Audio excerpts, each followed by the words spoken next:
Welcome back to the Indoors. I am Kyle of Good Paws Hobby. This is Game Garage Indoors solo review, where today we're going to be talking about Tesla versus Edison, which does require the powering up expansion, because if you don't have that, you don't have the robots to play with. So Tesla versus Edison first came out, and this is with the expansion, all fits within the main box, and I have the broken token insert because it makes it a lot easier to get to the table and to play, and it's just beautiful. I've said it before, but I sort of bounced off me. I bounced off it. Didn't really pay much attention to it when it first came out, but then the expansion hit Kickstarter, and I went in on that, got the game. So I have all of the Automa cards. So there are 4 different versions for each inventor. There's Alan Turing, and then Grace Hopper, and then there is Charles Babbage and Ada Lovelace. So each one plays differently. They are different, roughly divided into different difficulties, the 4 robot brains. And because I'm a crazy person, in my BG Stats app, whenever I play against a scientist on robo mode, I make a wonderful hybrid, which I'm showing you pictures of right now, of their robot brain and their scientist face. And it is a permanent part of my players I've played with in BG Stats. So everybody wins. So anyways, Tesla versus Edison. What is it? It is kind of worker placement, a little bit of area control insofar as going around America, inventing different technologies and bringing those technologies to cities so the cities can have light. So you're playing as an actual scientist. When you're playing with the expansion, the powering up expansion, you have actual historic events that take place, and which is really cool because it just injects a lot of the real world into what the game is simulating. If you hear some family stuff out there, little baby boy is having some dinner right now, so a little peek behind the curtain, so to speak. It's one of my favorite games. I don't get to the table nearly as often as I'd like to, so let's break it down into our categories of how this shakes out as a solo game. So first of all, meatbag clarity.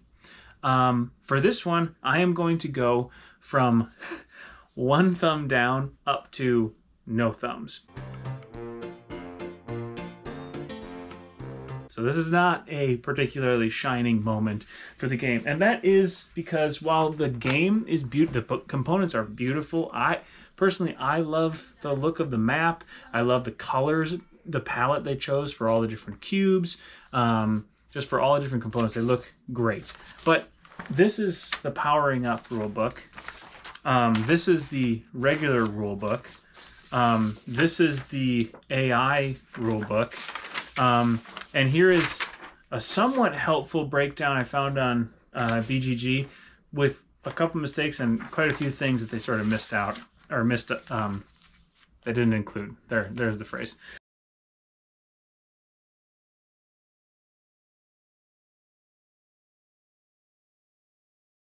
So unfortunately, there's really not a great way that I've discovered of boiling that all down to just an eminently usable rules document. Because while these are super clear, you just go, from top to bottom, and the rule book, the solo rule book, is very clear, or the other one I showed you, very clear about what these symbols mean. It's easy to implement. The actual intricacies of the game are, and because solo play is slightly different in some spots than playing against other meatbags, it can be a challenging experience. But honestly, that applies to Tesla versus Edison for human players as well, in my opinion. Honestly, one of the projects I would like to do is go through and make a new, this is a really cool, laid out. To go through and make my own version of something like this. I would love to, fans of the channel have heard this many times before, I would love to do a teach and the playthrough of this game out in the garage. But first, I think I'm going to tackle making a sheet like that. So meatbag clarity, I guess in terms of the solo part, really high. But I am actually taking the game as a whole and, you know, just chasing down certain rules I found can be a little bit challenging. So good way to learn the rules. I'm going to give that 1 thumb up. Because the whole reason I have this category in the reviews is because I personally believe playing solo games when there's a solo mode is a great way for you to, you know, butt your head up against the rules so you can learn them better, so you're not floundering with them next time you play with actual flesh and blood humans. And I think it does a pretty good job of that. The only reason it's not a double thumbs up, because all that meatbag clarity, like the thumbs down part, that all had to do with the rules, not the solo cards, remember. So if you're playing this solo, you are going to be grappling with those rule sets. So when you do play against other people, you are going to be better at it. So that's definitely a big thumbs up. The reason it's not 2 is because there are some things that are different. The way you handle an AI opponent versus a normal human player. And as always, I've said it like in Root, I've said it in other games, can be a point of confusion if you really are focusing on the solo play and then you add other players and you kind of forget things are slightly different. Honestly, just giving it 1 thumb, I feel like is me being kind of critical on that. This is a pretty great way to learn rules. You just need to remember that there are some small ways that solo and multiplayer diverge. So last but not least, solo experience, just overall. And I'm going to give this from 1 to 2 thumbs up. I absolutely adore this game. From what I've heard, the first version, while it has all the great graphical presentation, all the kind of vying for scientific discovery, area control on the map, and all that, the end game is a totally different species in the expansion. There's a lot more that goes into it. You're building your HQ. You have Madam CJ Walker, and she's awesome. The expansion, and I guess I should say, this is, you know, Tesla vs. Edison with the expansion, but if you don't have it, you can't play it solo. So it kind of goes without saying. It's just wonderful. And a big part of that is these cards. The actual AI of the deck, it you know, stands to reason that if you're going to make AI specifically for the 6 different scientists, you would make sure that the AI somewhat falls within the realm of possibility of what that scientist might do. And to my experience, they absolutely nailed it.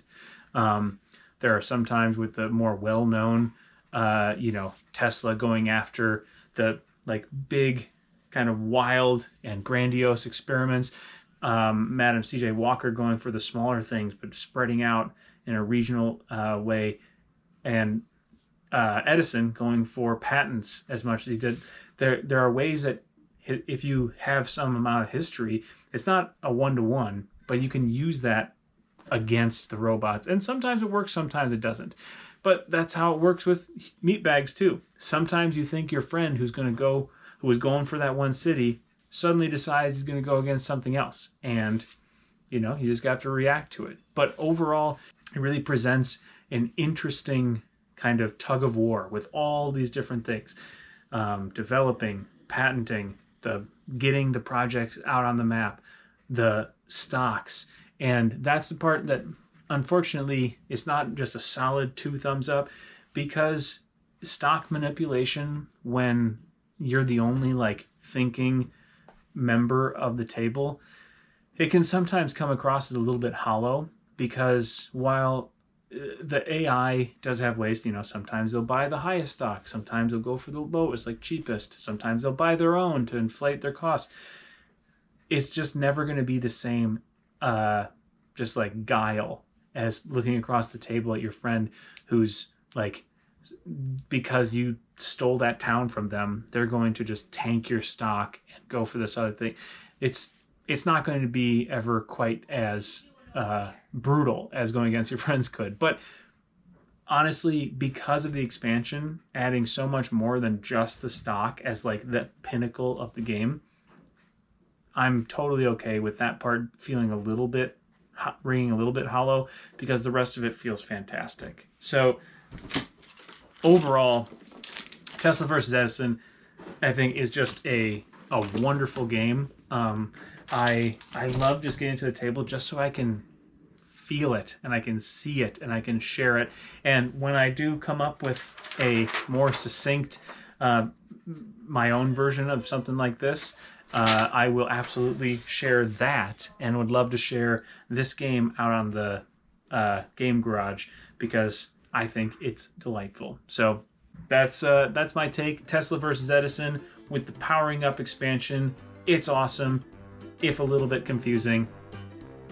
Take that for what you will, and we will see you next time for our solo reviews or playthroughs or teaching or whatever happens to float our boat at that given moment. All right, see you, everybody.